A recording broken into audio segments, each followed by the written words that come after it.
Hi, as promised, I wanted to relay a story that happened to me while I was going through Marine Corps Boot Camp, and I had to write down notes.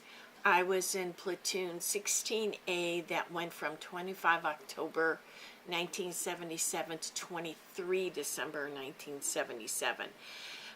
It was an experience that, despite me having been prior service Navy, was a disaster from day one. I did everything right, but anyway, the biggest story that I have to relay is regarding one of my drill instructors, Sgt Schrader, and she was apparently, sadly, an alcoholic. And for whatever reason, there was another female, black female in the platoon who was prior service Army. And the two of us we just seemed to be a burr under Sgt Schrader's saddle. I don't know what for. And of course, because we had been prior service, all we wanted to do was to get our 8 weeks of boot camp over with. And that was easier said than done. The biggest issue with Sgt Schrader is that apparently she had a female friend who happened to be in our platoon and wound up getting honor grad, and shouldn't have, because she was showing preferential treatment to this other recruit, and the young lady who should have gotten honor grad didn't. And that is something that can never be forgiven. But it just so happened that one night I had third watch. That's, of course, the watch where just before everybody gets up for breakfast, and you know, I was the one to hand in the book and the ashtray, flashlight, and yes, we had ashtrays at the time, and stuff like that. Well, Sgt Schrader came in into the barracks, and everybody was sleeping, of course, except for me, and she was drunk. I think it was about 5 a.m., and I mean, whiskey drunk. You could smell it on her. It was, you know. So I made a note of it in the logbook. Now again, I was prior service, so I know how these issues work. The drill instructor for our sister platoon 16B had duty, so she was the drill instructor on duty. And as you know, that their DI huts were back to back. Well, anyway, she came in. She told me to wake her up at a certain time. Sgt Schrader came in smelling of liquor, asked me to wake her whatever time it was, and logged that in. It's part of an official record. So, as you know, we were not permitted to touch the drills. If we were asked to wake them up, you couldn't touch the person. You had to shake their chair or whatever, but not touch them. And it was an hour of, you know, from the time she had asked me to wake her up to trying to get her up. And it finally took the 16B's drill instructor to get her up. And when I did start to wake her up, she didn't wake up. She didn't wake up. And I will come back in a few minutes. And I did, logged it in. And finally, the other drill instructor came in, and she was pissed off at Schrader. And you could hear them. And by this time, the platoon was getting up, you know, it was reveille, and we were the first platoon, us in 16B, that had to go to chow. And that we came in, and Schrader was just, she opened the door for me, and I got, oh my God, this is going to be hell. And it was. And I had to go up there, stand at attention, and, you know, of course, had the books in the ashtray, and you had to stand there at attention. You didn't dare move. And she's chewing my ass. I mean, what the fuck, you didn't get me up? You didn't get me up, this is all your fault. And she's still reeking of liquor. And we had to stand, the platoon was standing down the line, waiting for us to assemble to go to chow. We missed chow. The other platoons had to go first. We had to go to the end of the line, and she's chewing my ass. And I'm like, you know, I know that this wasn't my fault, kind of a thing. And I thought, oh my gosh, this cannot be happening. This is unreal. And she stood there literally for about 4 or 5 minutes while I was holding the book and ashtray and lighter to hand it in. And I'm just looking straight ahead. I just absolutely refused to move. And she's chewing my ass. And I'm like, oh, you know, that was, you know, and I refused to break down. Just refused. But I felt it. I felt it. I thought, you're such a damn drunk. And you're chewing my ass. This is so unfair. Anyway, that she, we go to chow, and I just couldn't eat. I got some orange juice, and finally in the chow hall, I remember everybody looking at me. Nobody wanted to talk to me, but it's because you weren't really allowed to talk. And somebody, you know, across from me whispered, "Are you okay?" And I did. I broke down, but I refused to let her see it. And you know, I composed myself, and I couldn't eat. You know, so I went the whole morning without eating. And I, sadly, I had learned that she had been, Sgt Schrader, had been writing her friend, who was one of the other recruits, in boot camp.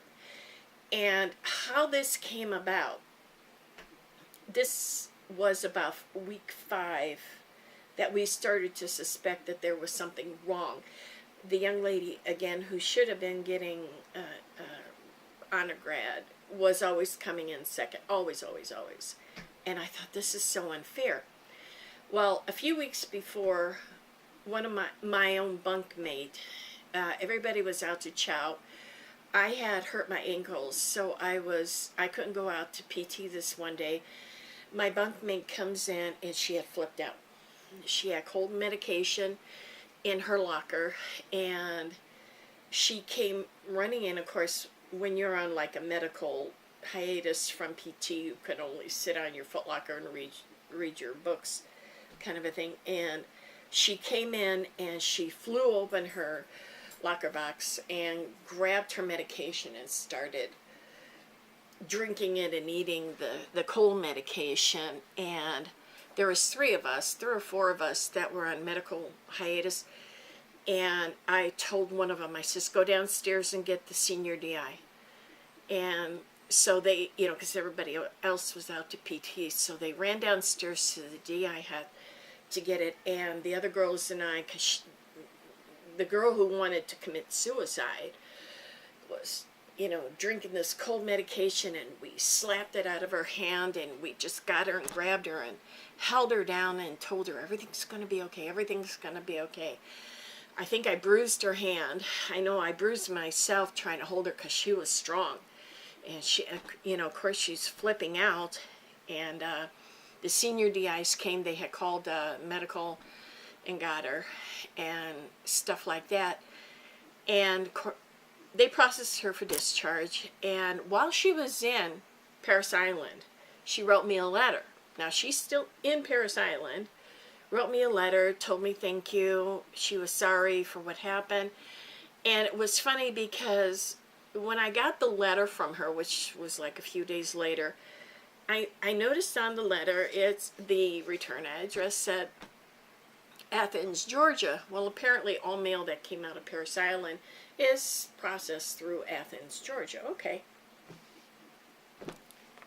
File that in the back of your head. No big deal.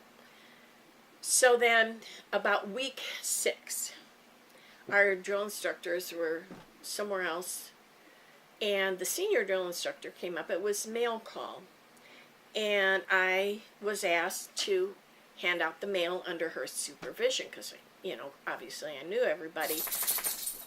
Why she asked me, I don't know, but so I'm handing out the mail, Smith and Jones and Brown, whatever, whoever. So I get a letter to Sgt Schrader's friend, and it has Sgt Schrader's handwriting on it. Now, your drill instructor's handwriting because you get reports from them on how you did during inspection. So but no return address, but date stamped Athens, Georgia. Oh, ding, ding, ding, ding, ding. And I hand it to this young lady, and I glared at her. I just went, now I know how she's getting by with it. And I went, oh, you bitch. Both of them, Schrader and this recruit who's cheating the other one out of her thing, out of honor grad. And I thought, this is how they're communicating. I'm going to have a surprise inspection, da, da, da, da, da. I didn't read the letter, but I'm assuming that that's what's in it. And I was furious. And I thought, okay, let it go. And it was obvious. And I talked to a few other recruits, and I said, here's what's going down. Schrader is letting her friend recruit know what's going down. And we went to the senior DIs, the office down there, and we told them what's going on. Well, sadly, by this time it was like week 6, 7. It was too late to prove anything, and the girl who should have gotten honor grad didn't. And it just broke my heart. I was so mad that somebody who worked so hard, who was, I know, going to be a good Marine, and here she was getting cheated out of her rightful place, meaning promotion, dress blues, the whole 9 yards. That's a big honor. And it's because somebody cheated. And I later learned, we eventually had another drill instructor that came on board about 4 weeks, I guess, Sergeant Kamega. And some years, fast forward a little bit, I got stationed in Iwakuni, Japan, and who should be there is Sergeant Kamega. And she was a staff sergeant, I was a sergeant. We happened to be in the same barracks together. And when we sat down and talked one day, Kamega and myself, and she goes, how did you know what was going on? So I told her about the Athens, Georgia, how I saw Sgt Schrader's handwriting and that the bad recruit was getting mail from Sgt Schrader. She goes, we could never figure out what was going on and how you knew. And that's when I told her. And I later learned that Sgt Schrader was not honorably discharged from the Marine Corps, sadly because she had an alcohol problem. But the mere fact that she cheated the recruit who should have gotten honor grad, and my books are all packed up because I'm trying to move, so I don't know the young lady's name. But wherever you are, I did try to stick up for you. And Sgt